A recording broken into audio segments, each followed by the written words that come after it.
এদেশের প্রায় ৬ কোটি মানুষ প্রত্যক্ষ পরোক্ষভাবে কৃষিকাজের সাথে জড়িত।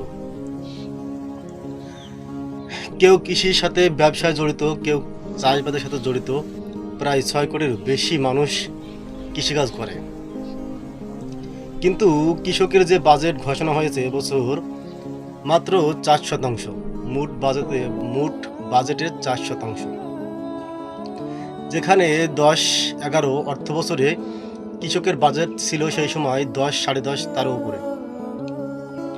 কিন্তু এখন কৃষি পণ্যে বা কৃষি উৎপাদনে সমস্ত কিছুর দাম বৃদ্ধি পাচ্ছে। অলরেডি সমস্ত কিছু দাম বেড়ে গেছে। কীটনাশক, সার, বিষ, কৃষির শ্রমিকের মজুরি দিন দিন বাড়তেছে। সেই তুলনায় কৃষি বাজেট প্রতি বছরে কমতেছে। ২০১০-১১ অর্থ বছরে কৃষি বাজেট ছিল সেই সময় প্রায় ১০-১১%, আর সেই বাজেট এখন কমিয়ে প্রায় ৪%। তো কৃষি উৎপাদনের সমস্ত জিনিস দিন দিন যেভাবে বেড়ে চলেছে, আর কৃষি বাজেট যেভাবে কমতেছে, যেভাবে ভর্তুকি কমতেছে, এতে কৃষক প্রতিনিয়ত মারা খাবে।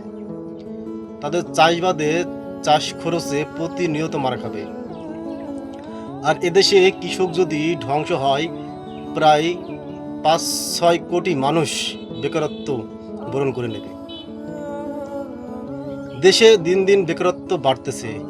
এখানে যদি কৃষির সাথে জড়িত মানুষরাও দিন দিন তাদের বেকারত্বের সাথে যোগ দেয়, তাহলে দেশে কি পরিমাণ বেকারত্ব বাড়বে।